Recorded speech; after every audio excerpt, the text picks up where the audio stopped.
Nifty एक बार देखेंगे। इस वक्त अगर देखें 17,050 के इर्द गिर्द ही इंडेक्स में ट्रेड होता हुआ नजर आ रहा है। बाजार का मूड माहौल जो है आज काफी रेंज में नजर आ रहा है, लेकिन रेंज भी जो है ऑन पॉजिटिव साइड देखने को मिली। एक रेंज में कामकाज हरे निशान के साथ ट्रेड है, लेकिन ये पॉजिटिव साइड जो है क्या बरकरार रहती है, यहाँ से बिकवाली का दबाव नजर आएगा, इस पर खास तौर से हमें नजर रखनी होगी। आइए हमारे टेक्निकल पैनल को जोड़ते हैं, उनसे समझते हैं कि बाजार में इन सेंटिमेंट्स को ध्यान में रखते हुए कौन से स्टॉक्स है उनके रेडार पर और मार्केट पर स्ट्रैटेजी क्या बनाएंगे। हमारे साथ राजेश पालविया जुड़ गए हैं और साथ ही आदित्य अरोड़ा भी हैं।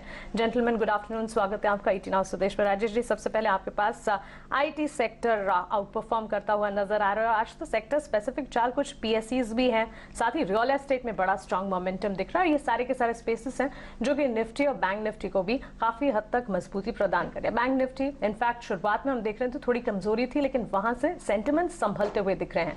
आगे अब बाजार की चाल अगले बचे हुए कुछ घंटों में कैसी नजर आ रही है? गुड आफ्टरनून मानसी जी, गुड आफ्टरनून एवरीवन। सो देखिए, मार्केट में जो गिरावट थी कहीं ना कहीं थमते हुए दिख रही है और जिस तरीके से निफ्टी अब 17,000 के ऊपर ट्रेड करते हुए दिख रहा है, तो कहीं ना कहीं हमें लगता है कि एक थोड़ा रिकवरी का ट्रेड तो यहाँ से प्ले आउट होते हुए दिख सकता है। हालांकि अभी भी ओवरऑल स्ट्रक्चर तो निफ्टी और बैंक निफ्टी दोनों के ही वीक है, सेल ऑन राइज की स्ट्रेटेजी है, लेकिन हम यहाँ पे थोड़ा सा पुल बैक का वेट करेंगे। हम एक्सपेक्ट कर रहे हैं कि यहाँ पे पुल बैक जो बना है आज के सेशन में भी वो ये कंटिन्यू होते हुए दिख सकता है 17,100 17,150 की तरफ।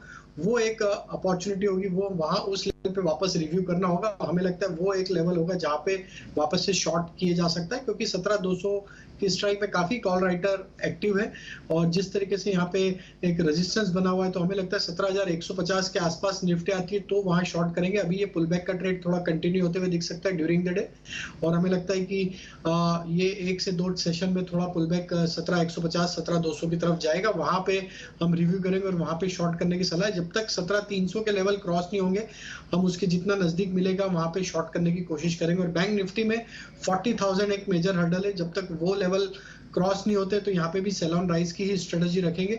तो थोड़ा वेट करेंगे। बैंक निफ्टी में भी पुल बैक का लोअर साइड से एक अच्छी रिकवरी बनी है, 39,000 के लेवल को डिफेंड करने में वापस बैंक निफ्टी कामयाब रहा है। तो हमें लगता है जब तक 39,000 बना हुआ है, एक पॉसिबिलिटी है कि ये एक पुल बैक में 39,600 700 के जोन में आते हुए दिखे बैंक निफ्टी स्पॉट, तो वो लेवल पे शॉर्ट करने की सलाह रहेगी। अभी थोड़ा वेट करेंगे हम पुल बैक का।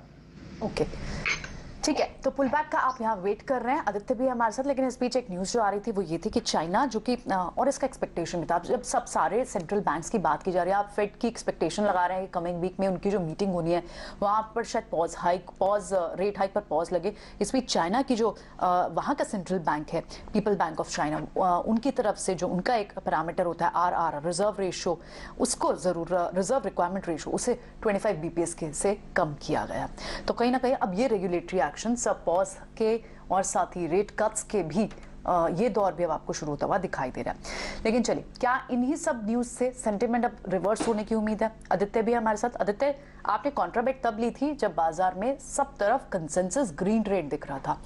होली से पहले की बात है, 18,000 की भी बात की जा रही थी, 17,600 पे तो हम उस वक्त खड़े थे। अब यहाँ से क्या कॉन्ट्रा ट्रेड बनते हैं? शॉर्ट्स बहुत हो गए सिस्टम में, क्या कमिंग वीक में रिवर्स के ट्रेड देख सकते हैं या अभी भी शॉर्ट का प्रेशर आएगा? Good afternoon Priyanka ji and good afternoon everyone. So correct, पहले थोड़ा सा बेरिश की बेट्स ले रहा है, काफी अच्छा रिस्क रिवॉर्ड था, पर अभी मार्केट इस लेवल पे खड़ा है कि मेक और ब्रेक लेवल पे है। और जैसा कि डिम्पी जी बात ही कर रहे थे, 90% FIS का भी शॉर्ट एक्सपोजर है, तो काफी क्रूशल कह सकते हैं इसको। और अभी 22 मार्च को फेड की मीटिंग भी आ रही है, तो आई थिंक बहुत क्रिटिकल है इस बार, क्योंकि फेड को इस बार 2 चीजें टैकल करनी है, इन्फ्लेशन और ग्लोबल मार्केट स्टेबिलिटी। तो दोनों इनवर्स है, एक चीज को सपोर्ट करेंगे तो दूसरी चीज बिगड़ जाएगी। बट इस बार अगर फेड थोड़ा सा डविश होगा तो बाजार के लिए वो काफी पॉजिटिव है। जैसा कि हम देख सकते हैं बॉन्ड डील में काफी स्टीप करेक्शन देखने को मिला है और काफी सारी लिक्विडिटी इंजेक्ट कर दी है। 50% जो लिक्विडिटी सक आउट की थी फेड ने 1-2 साल में, वो वापस अभी इंजेक्ट कर दी है, क्योंकि ऐसा माहौल बन गया है कि बैंकिंग यूएस में क्रैश हो रहे, बैंकिंग सिस्टम थोड़ा सा हालात वहां पे खराब है। तो इसलिए इस बार एक्सपेक्ट कर सकते हैं फेड काफी डविश होगा और उसके चलते लॉजिकली बाजार को काफी अच्छा रिबाउंड करना चाहिए और यूएस की मार्केट इस पे रिएक्ट भी कर रही है। डाउ जोन्स स्टेबलाइज कर चुका है और नैस्डैक में ऑलमोस्ट 7% की तेजी देखने को मिली है पिछले 3-4 दिन में। आज हम निफ्टी ये आईटी बात में तो तेजी ठीक कह देख रहे हो रहे हैं। आप Aditya, sorry to cut you, interrupt you in between, क्योंकि आप ये जो सारी रीजनिंग दे रहे हो ना, ये बाजार को पता है, उसके बावजूद भी इंडियन मार्केट्स रिएक्ट नहीं कर रहे। यही तो सबसे बड़ा सरप्राइज एलिमेंट है। हम आपसे अब ये जानना चाह रहे हैं कि लेवल्स क्या होने चाहिए जो कमिंग वीक में हम आए करें। आई थिंक बैंक निफ्टी में अभी लेवल होना चाहिए 39,500 के ऊपर तेजी देखने को मिल सकती है और निफ्टी में 17,200 के ऊपर तेजी देखने को मिल सकती है। और गिरावट का यही कारण है, एफआईएस की कंटिन्यूअसली शॉर्ट बिल्डअप हो रहा है एफआईएस की साइड से, वही बाजार को ऊपर टिकने नहीं दे रहा है। अभी दो पॉसिबिलिटी बनती है, या तो एफआईएस की साइड से बहुत बड़ा शॉर्ट कवरिंग देखने को मिल सकती है अराउंड 22 मार्च, अगर फेड काफी डविश होता है। अगर फेड हॉकिश है तो प्रोबेबली हम और गिरावट देख सकते हैं। लेवल मैंने आपको ऑलरेडी बता दिए। ये बात तो बिल्कुल ठीक है कि मार्केट के अंदर इस समय बारूद बहुत है, यानी कि वॉल्यूम तो बहुत है, वो दोनों तरफ का है।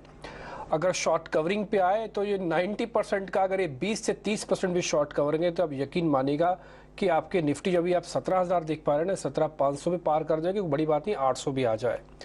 आप ये बोल रहे होंगे कि 17,000 पे 17,800 की प्रेडिक्शन कैसे की जा सकती है? सिर्फ डाटा के बेसिस पर।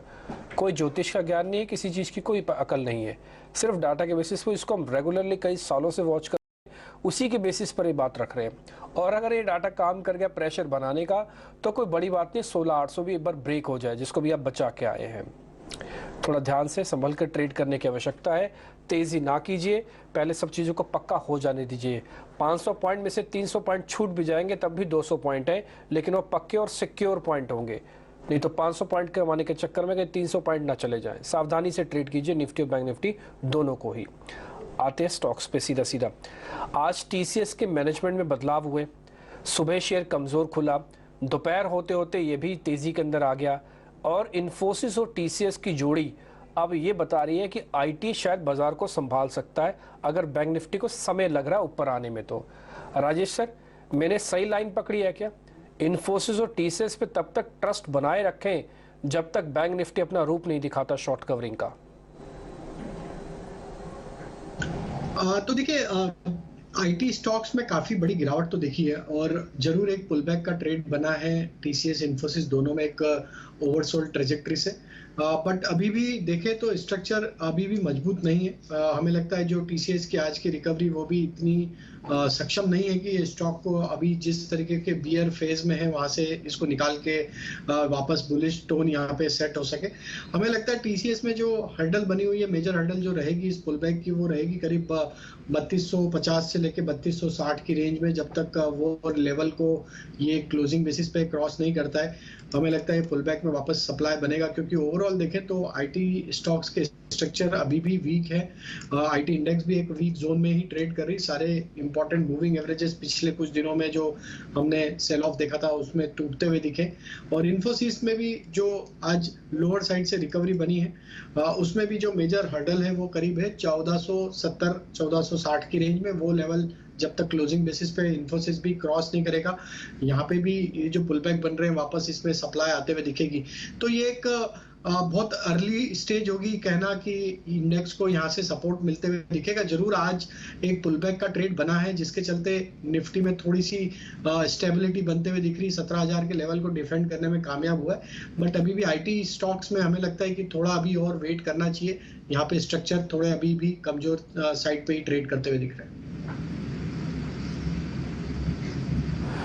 ओके ठीक है, आप ये कह रहे हैं कि भाई टीसीएस में उतना दम नहीं है, आईटी में कुल मिला के उतना दम नहीं है कि इसमें आप एग्रेसिव हो जाए। मैंने तो इसलिए पता किया था क्योंकि दोनों ही बड़े सेगमेंट है मार्केट के और बाजार को रिकवरी करवाने में हेल्प करेंगे, बैंक और वर्सेस आईटी। खैर आप थोड़ा दूर रहने की बात कर रहे हैं। आदित्य, मेरे पास दो शेयर हैं, एक तो हिंदुस्तान कॉपर है और दूसरा है डेल्टा कॉप।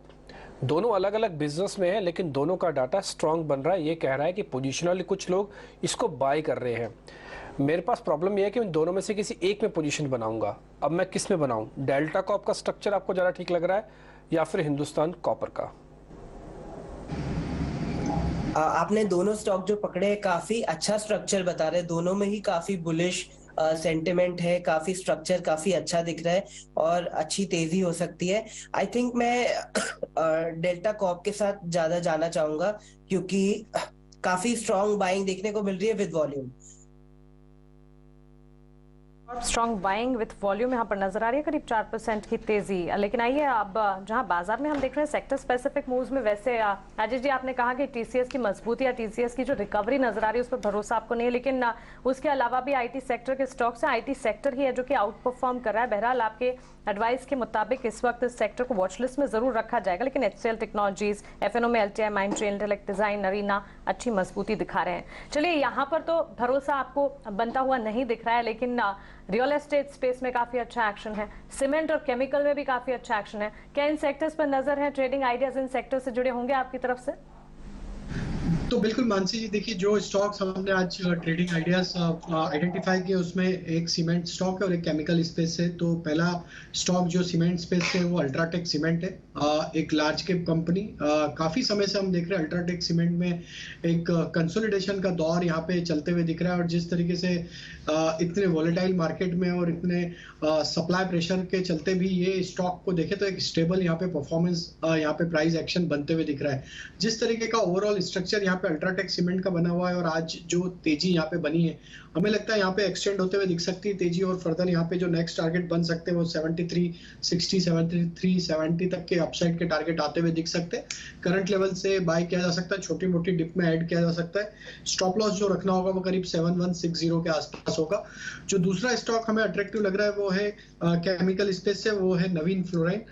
ये स्टॉक में भी देखें तो जिस तरीके के यहाँ पे चार्ट स्ट्रक्चर बने स्टॉक में, एक सपोर्ट यहाँ पे देखें तो मल्टीपल अटेम्प्ट किए स्टॉक ने 4100 के आसपास सपोर्ट लेने के, और अब जिस तरीके से यहाँ पे पिछले 3 से 4 दिन का एक कंसोलिडेशन रेंज का ब्रेकआउट यहाँ पे डेली चार्ट पे होते हुए दिख रहा है, हमें लगता है नवीन फ्लोरो को यहाँ पे बाय किया जा सकता है। अपसाइड में हमें लग रहा है इसके टारगेट जो आ सकते हैं वो करीब 4320 तक के अपसाइड के टारगेट आते हुए दिख सकते हैं। स्टॉप लॉस रखेंगे करीब 4165 के आसपास। जो तीसरा स्टॉक बाय करना है वो एफएमसीजी स्पेस से, और उसमें गोदरेज सीपी का स्ट्रक्चर हमें प्रॉमिसिंग लग रहा है। ओवरऑल स्ट्रक्चर इसका पॉजिटिव, और स्टॉक में पिछले 2 दिनों से जो तेजी यहाँ पे बनते हुए दिखी है, स्टॉक अपने मल्टीपल रेजिस्टेंस जोन को आज पेनिट्रेट करते हुए दिख रहा है, और जिस तरीके की आज एडिशन यहाँ पे बने हैं, हमें लग रहा है कि गोदरेज सीपी यहाँ से एक अच्छा मोमेंटम कैरी करते हुए दिख सकता है। अपसाइड के टारगेट यहाँ पे एक्सपेक्ट कर रहे हैं हम 990 तक के, स्टॉप लॉस होगा करीब 930 के आसपास। नहीं राजेश, आपने एक स्पेस तो बहुत ही इंटरेस्टिंग चूज किया है, वो सीमेंट स्पेस है, क्योंकि इस पूरी वीकनेस में आप देखें तो सीमेंट वीक हुआ भी नहीं। जितने भी सीमेंट काउंटर्स थे, और इसमें अल्ट्राटेक सीमेंट आपकी पसंद रहेगी। ठीक है, इस स्टॉक को हम भी रडार पर रखेंगे, क्योंकि आप अगर पिछले हफ्ते की या इस हफ्ते की जो वीकनेस में देखें तो आप जितने बड़े सीमेंट काउंटर्स देखें उनमें कोई बहुत बड़ी गिरावट नहीं आई थी। चलिए वॉच करना होगा इस पूरे स्पेस को। और ये पिक्स राजेश किया, आदित्य से भी उनकी रिकमेंडेशंस आज की लेंगे, लेकिन इस बीच संजीव बसीन जी जुड़ गए, आइए उनसे बात करते हैं।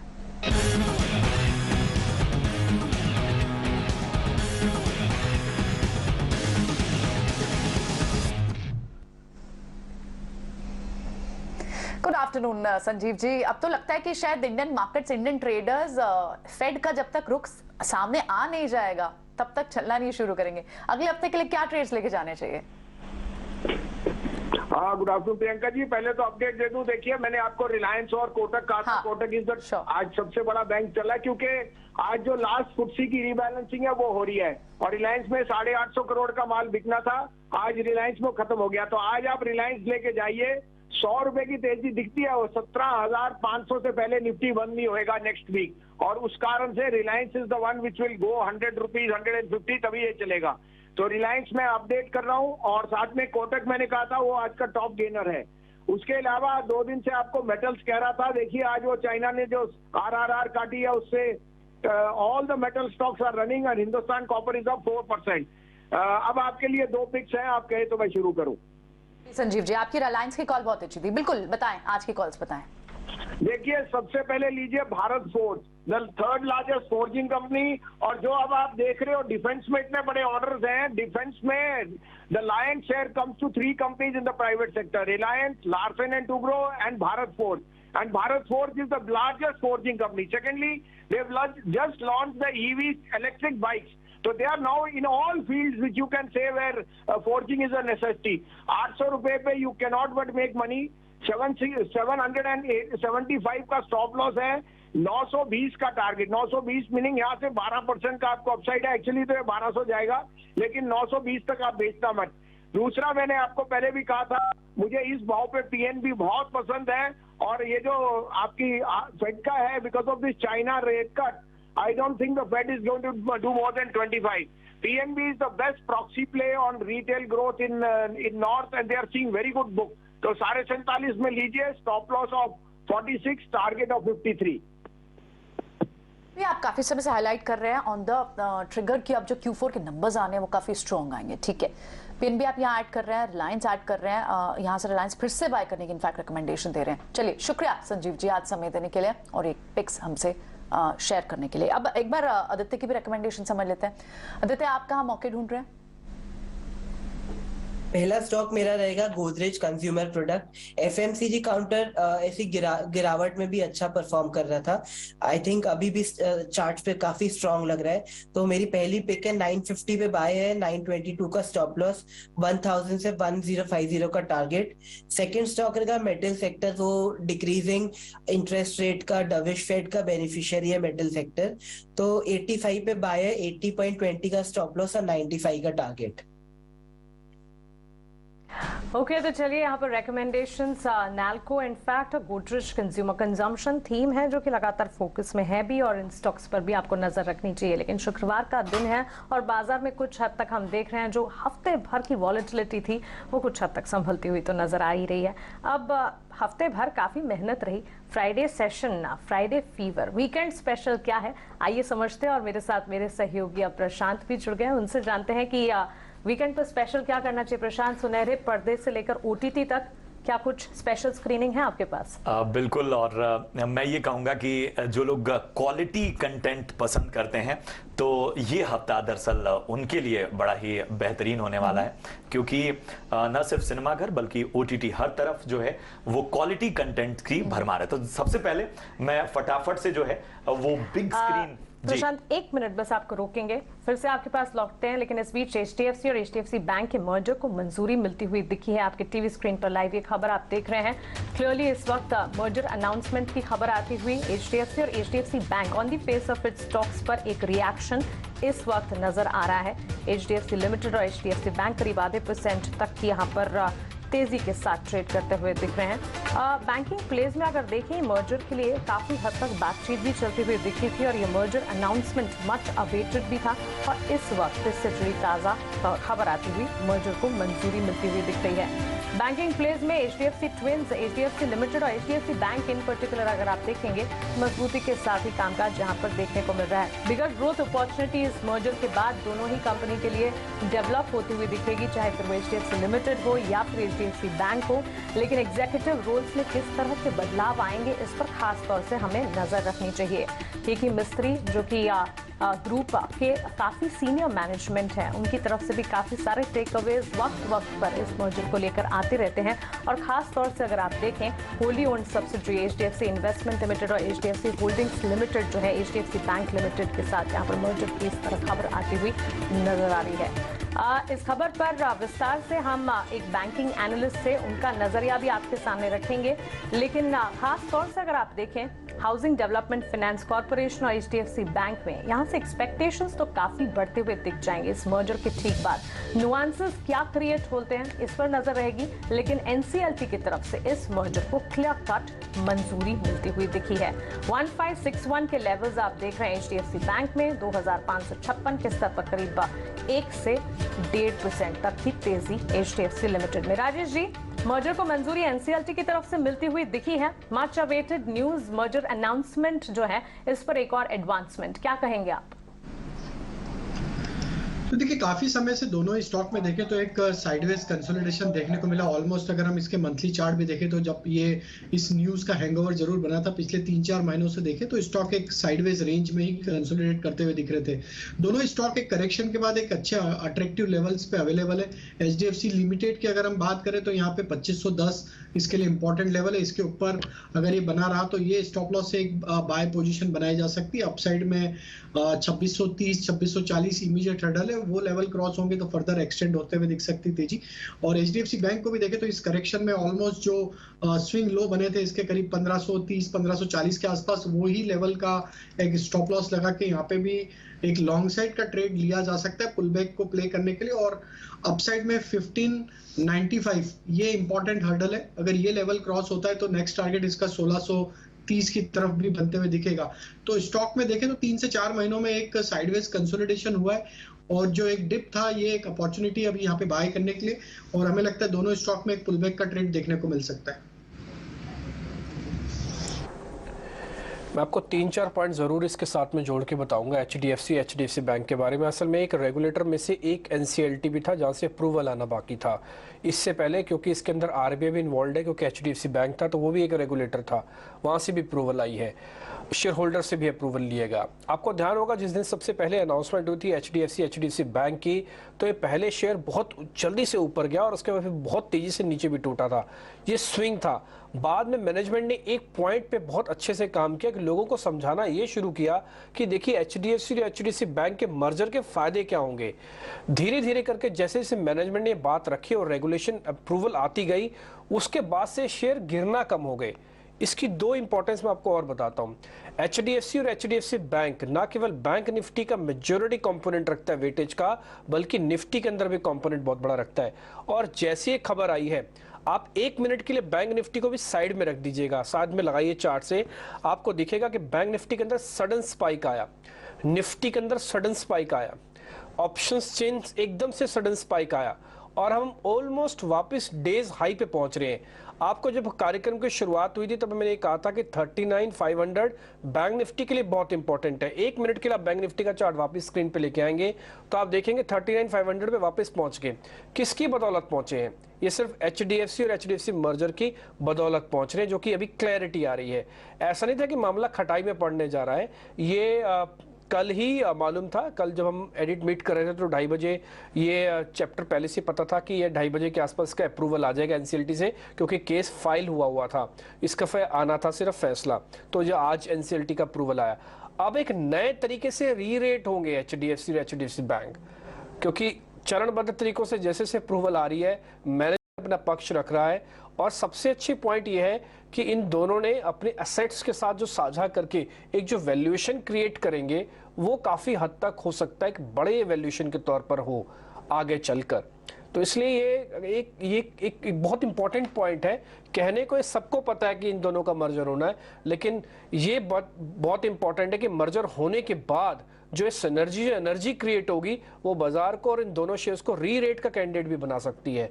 इसलिए मैं इस पे ज्यादा फोकस करते हुए आपके सामने पॉइंट रख रहा था। जो मानसी ने पॉइंट्स बताए वो भी इसके साथ आप जोड़ सकते हैं। खैर आगे बढ़ते हैं। 1 मिनट के लिए मैं इसको क्लब करवाऊंगा। आदित्य, मेरे को जरा एचडीएफसी और एचडीएफसी बैंक की वेटेज की कैलकुलेशन डालते हुए ये बताओ, इन दोनों में से, क्योंकि अब तो मर्ज भी होने जा रहे हैं, इन दोनों में से फिलहाल फौरी तौर पर क्या लेना चाहिए और इसकी बदौलत क्या मैं बैंक निफ्टी में अपनी पोजीशंस को बीटीएसटी करके जा सकता हूं? देखिए डिम्पी जी, टेक्निकली लेवल्स की अगर बात करें तो बैंक निफ्टी में तेजी 40,000 के ऊपर बनती है। तो एक बार बैंक निफ्टी आज क्रॉस होता है या कल 40,000 के ऊपर जाता है तब बाय किया जा सकता है 41,000 के टारगेट के लिए।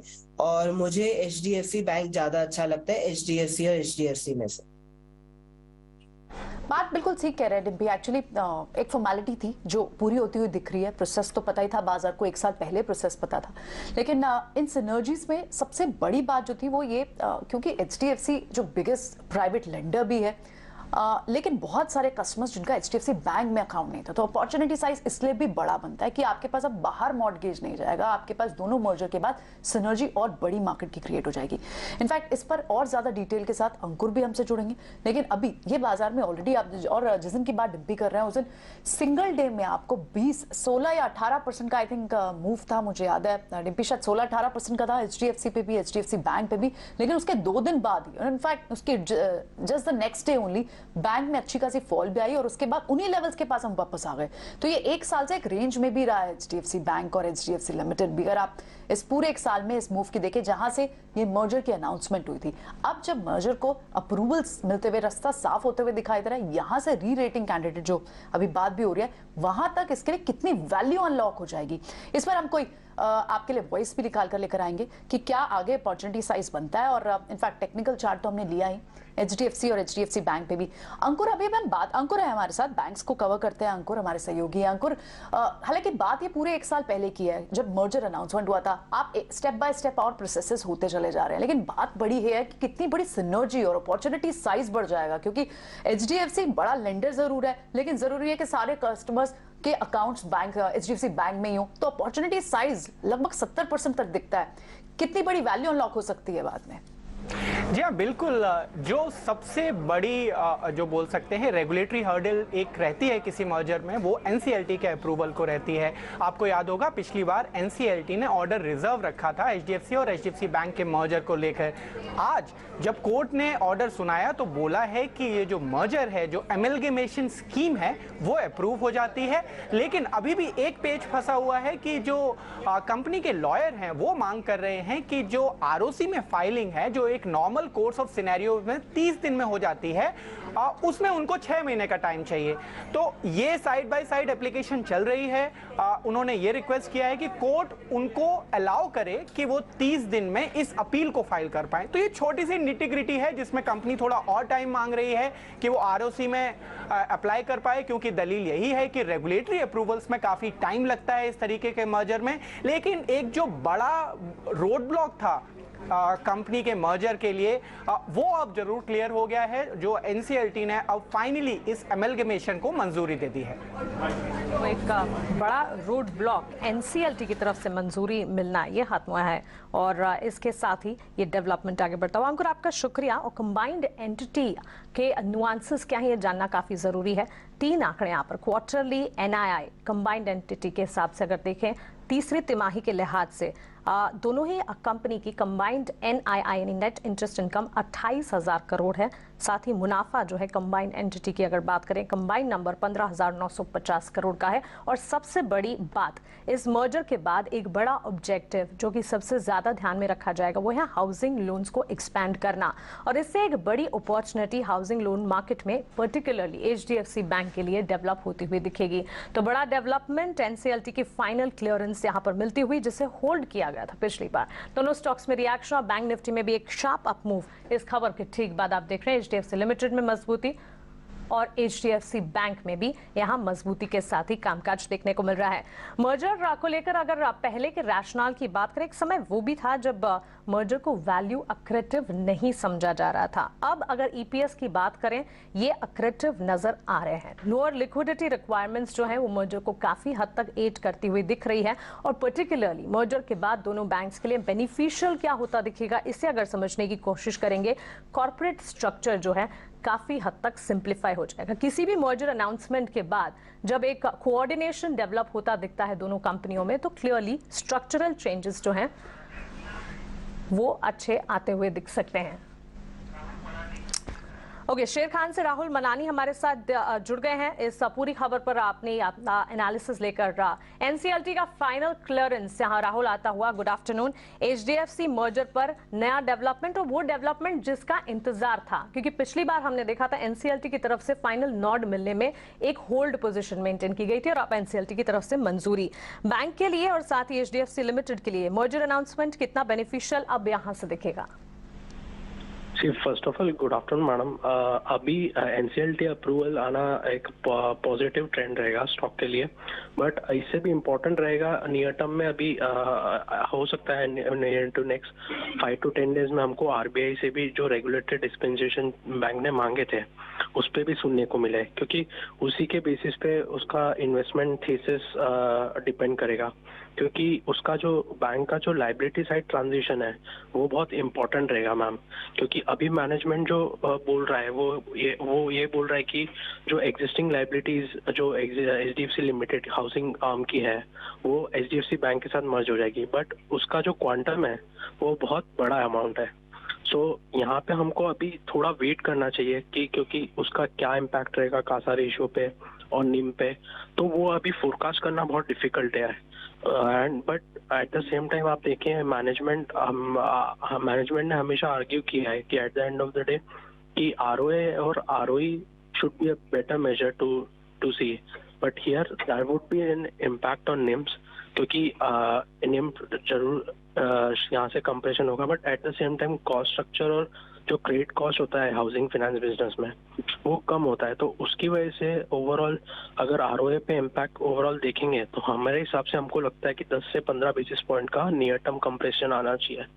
But at the same time जब आरओई को देखेंगे तो it is still remain way ahead of the जो कॉस्ट ऑफ कैपिटल है उससे कई गुना ज्यादा है, तो despite some compression in ROA उस पर इम्पैक्ट नहीं आना चाहिए। रही बात अभी वैल्यूएशंस की, तो स्टॉक का अभी ऑलमोस्ट 30% के आसपास डिस्काउंट पे चल रहा है अपने लॉन्ग टर्म वैल्यूएशंस के हिसाब से, क्योंकि मर्जर इम्पेंडिंग, क्योंकि डिस्पाइट नो यानी आप ग्रोथ पैडल्स आप वो there is no slow down in the growth paddles.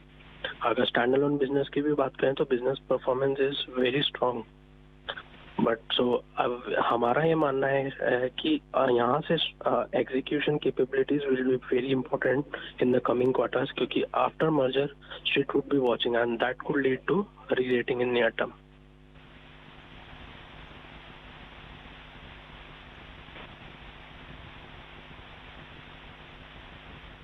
Rahul, आपका शुक्रिया हमारे साथ जुड़ने के लिए और इस अनाउंसमेंट पर अपनी एनालिसिस हमारे साथ शेयर करने के लिए। इस बीच बाजार में भी रिकवरी नजर आ रही है और अगर बैंक निफ्टी के चार्ट्स को देखेंगे मजबूती के साथ ये ट्रेड करते हुए। आफ्टर दिस न्यूज हमने देखा एक sharp up move, bank Nifty 39,616 के स्तर पर 17,108 के लेवल्स पर निफ्टी में करीब 450 अंकों के ऊपर की तेजी बैंक निफ्टी में देखेंगे और साथ ही 150 अंकों की तेजी निफ्टी में।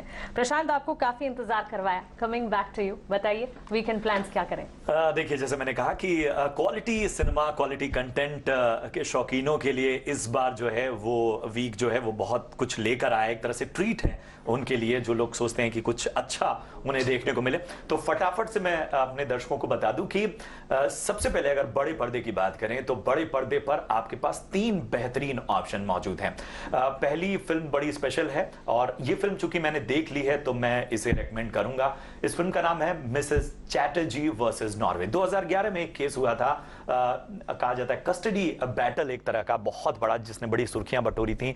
देविका भट्टाचार्य एक महिला थी जिनसे उनके 2 बच्चों की कस्टडी नॉर्वे की गवर्नमेंट ने ले ली थी, ये कहते हुए कि वो बच्चों की ठीक तरीके से देखभाल नहीं करें। उन्होंने अच्छा खासा लीगल बैटल लड़ा, उसकी कहानी पर्दे पर पेश कर रही हैं रानी मुखर्जी और बहुत ही खूबसूरत सी फिल्म है। अगर आप इमोशनल फिल्में पसंद करते हैं, जज्बाती फिल्में पसंद करते हैं तो ये फिल्म आपके लिए है।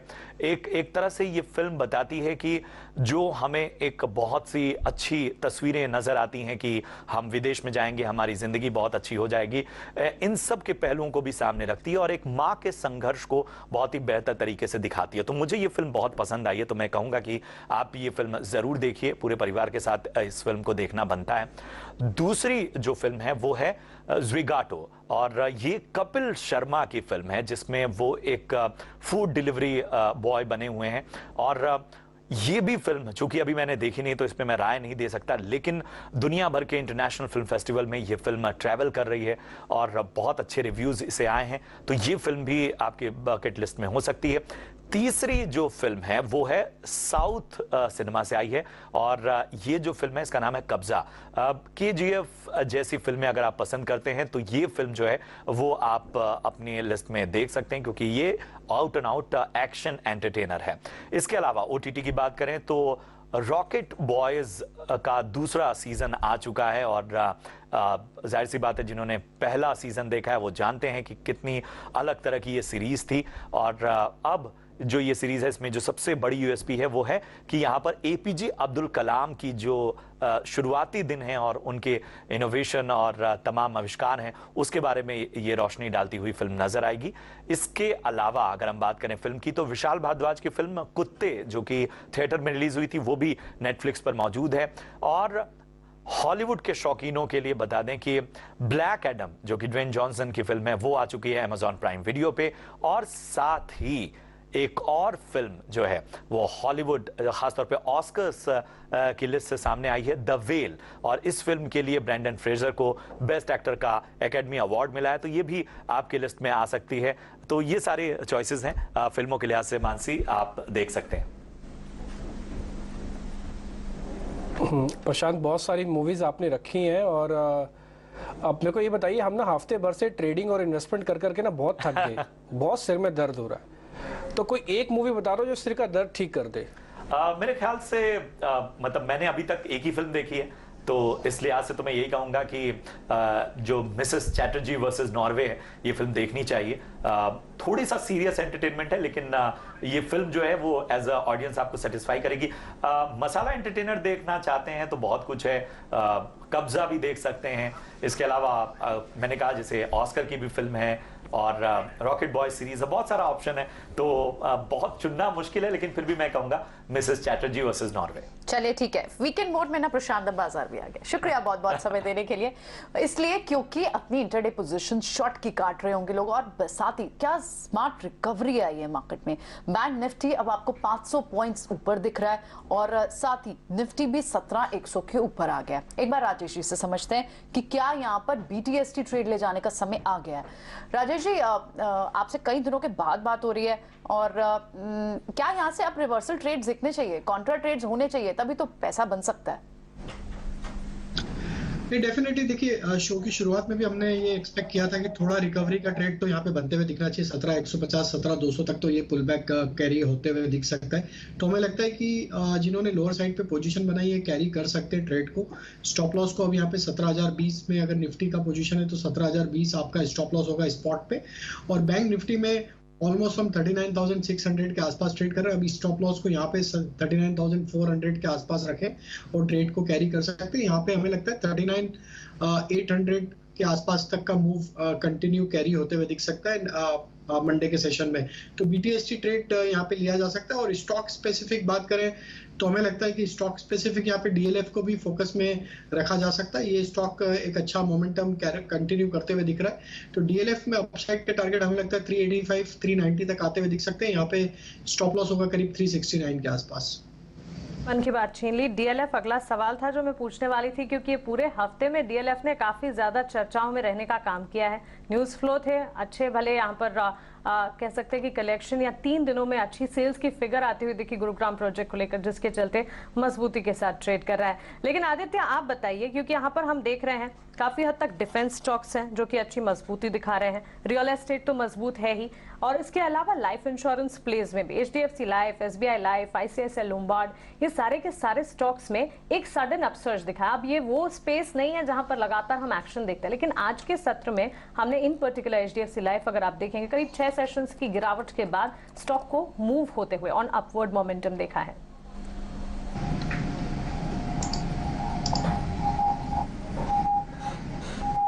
आदित्य, मानसी जी, आप एचडीएफसी लाइफ के बारे में पूछ रहे हैं बाय करना चाहिए कि नहीं? एचडीएफसी लाइफ, एसबीआई लाइफ में सडन अपमूव्स आए हैं, इन अपमूव्स पर भरोसा करना चाहिए या नहीं, ये मेरा सवाल है आपसे।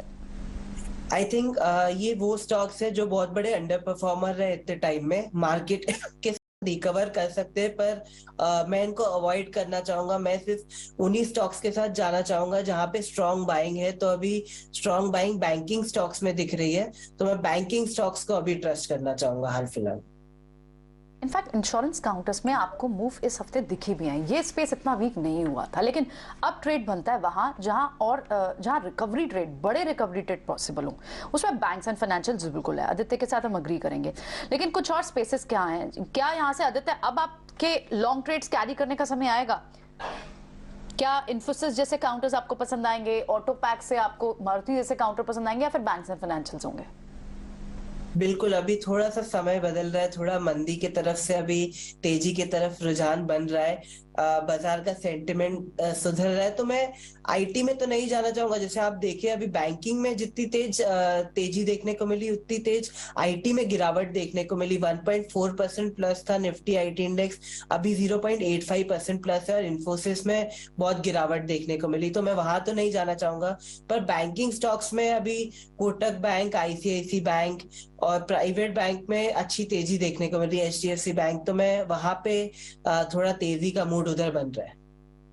क्या मेटल्स पे भी लॉन्ग ट्रेड्स बनते हैं? क्योंकि अगर चाइना ने यहाँ पर आरआरआर कट किया है 25 बीपीएस से, और अब आपको अगले हफ्ते फेड के रेट्स भी देखने हैं कि वहाँ क्या एक्शन होगा, मेटल्स के ट्रेड क्या कैरी फॉरवर्ड ट्रेड्स हैं राजेश?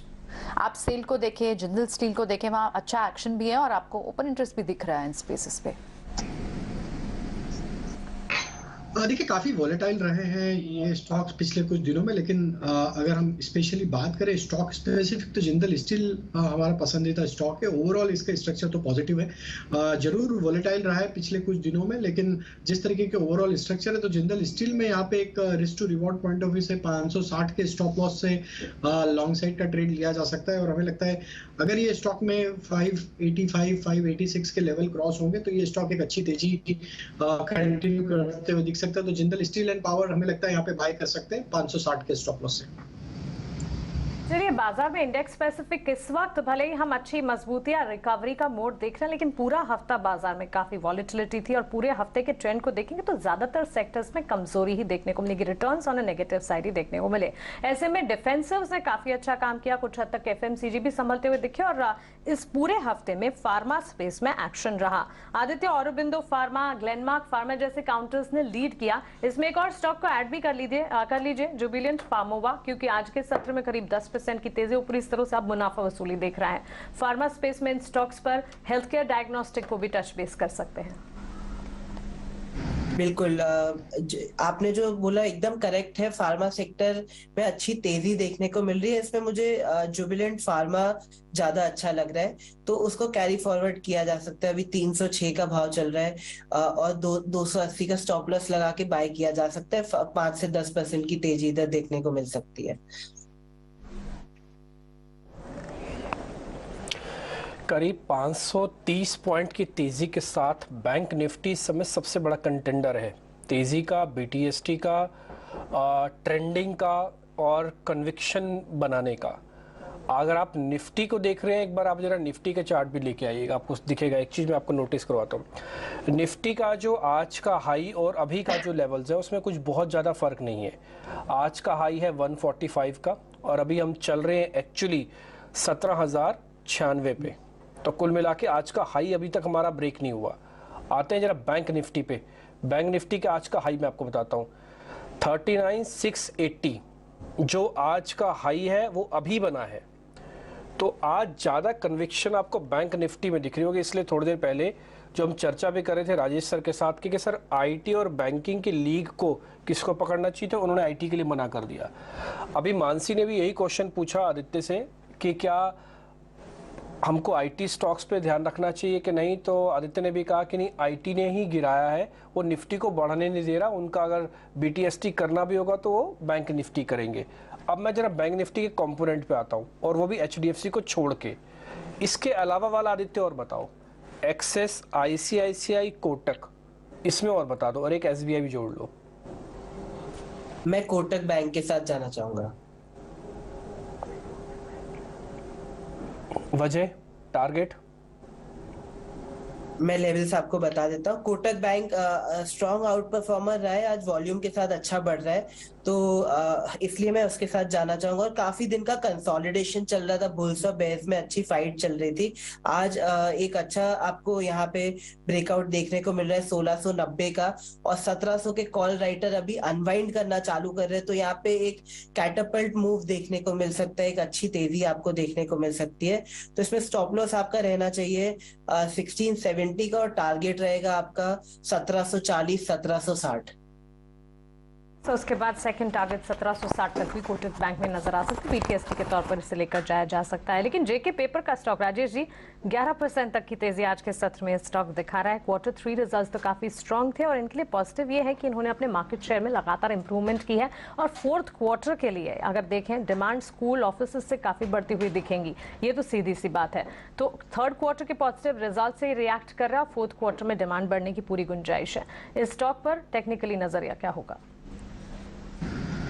तो देखिए आज स्पेशली पिछले 1 घंटे में काफी अच्छा मोमेंटम बना और स्टॉक में आज जो मोमेंटम बन रहा है ये अब वापस अपने 200 डे मूविंग एवरेज को रिगेन करने में कामयाब हुआ है। तो हमें लगता है कि अब मंडे के सेशन में इसके लिए इंपॉर्टेंट लेवल होगा करीब 382 के आसपास का। वो लेवल के ऊपर अगर ये सस्टेन रहता है तो इसमें फॉलोअप बाइंग यहाँ पे देखने को मिल सकती है और उस फॉलोअप बाइंग में यहाँ पे नेक्स्ट टारगेट, इमीडिएट टारगेट जो बन सकता है वो करीब 408 रुपए से 415 रुपए तक के अपसाइड का टारगेट आते हुए दिख सकता है।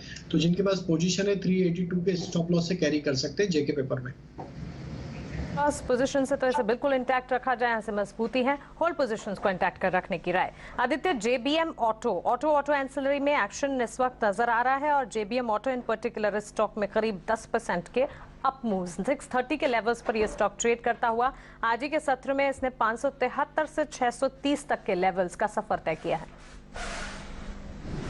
बिल्कुल जेबीएम ऑटो को बाय किया जा सकता है 573 के स्टॉप लॉस के साथ और 580 के स्टॉप लॉस के साथ और टारगेट इसमें 670 750 के देखे जा सकते हैं।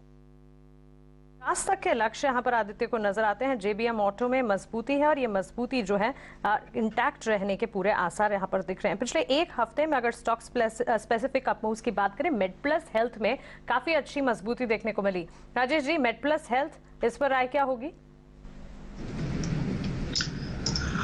तो मानसी जी देखिए ये स्टॉक में काफी अच्छा मोमेंटम बना है। पिछले सेशन से देखें तो एक अच्छी बाइंग यहाँ पे बनी और स्टॉक ने अपने प्रीवियस स्विंग हाई का ब्रेकआउट भी यहाँ पे दिया है। जिस तरीके से स्टॉक में 716 718 की रेंज का ब्रेकआउट हुआ है, हमें लगता है इसका अब जो नेक्स्ट टारगेट बन सकता है वो करीब आना चाहिए इसका 805 रुपए की तरफ। तो जिनके पास पोजीशन है बने रह सकते। क्लोजिंग बेसिस पे जो स्टॉप लॉस फॉलो करने होंगे वो करीब होंगे 730 के आसपास के। घर की उठापटक के बाद बाजार की क्लोजिंग कैसी हो रही है, आइए प्रियंका से समझते हैं। प्रियंका।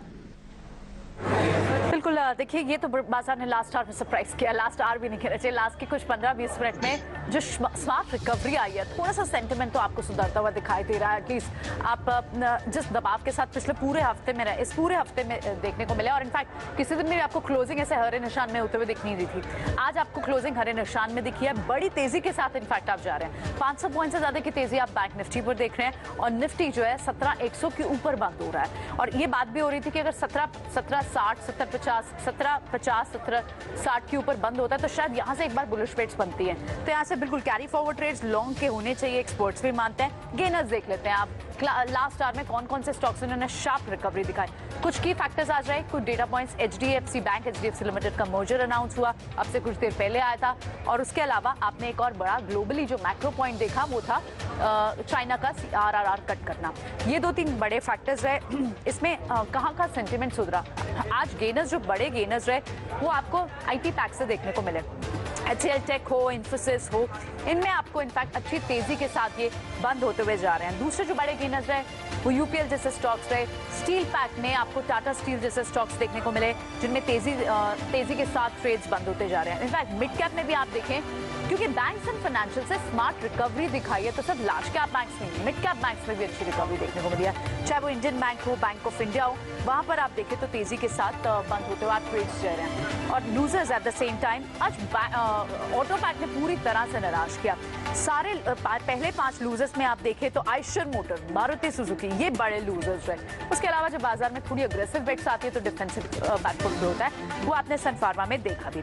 उसके अलावा पतंजलि फूड्स, क्योंकि यहाँ पर आपको याद होगा कि कल से ही न्यूज थी इनके मिनिमम शेयर होल्डिंग के नॉर्म्स को लेकर जो कंपनी को एक सचेता है।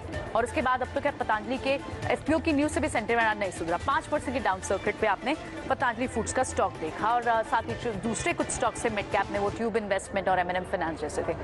लेकिन बड़ी चीज ये है कि आप एक बुलिश सेंटिमेंट के साथ बंद हो रहे हैं, बड़े सपोर्ट्स के ऊपर बंद हो रहे हैं और इनफैक्ट कंफर्टेबली सपोर्ट के ऊपर बंद होते जा रहे हैं। सो देखना होगा कि कमिंग वीक में क्या हम एक रिकवरी मोड में आते हैं। इस पूरे हफ्ते तो बाजार में बहुत छोटे छोटे बाउंस आए जो बहुत ज्यादा सस्टेन भी नहीं हुए। फिलहाल शो को यहीं समेटते हैं। हमारे दोनों एक्सपर्ट्स का बहुत बहुत शुक्रिया, आदित्य और राजेश, आपका बहुत बहुत शुक्रिया समय दिया और सारी स्ट्रैटेजी हमसे डिस्कस की। मुझे दीजिए इजाजत, सोमवार को फिर होती है आपसे मुलाकात, लेकिन लगातार नजर रहेगी बाजार से जुड़ी सारी बड़ी खबरों पर। इनफैक्ट 3:30 बजे तो हम आपके लिए खास पेशकश भी लाएंगे। निकुंज की नजर इस वक्त क्या कहेगी।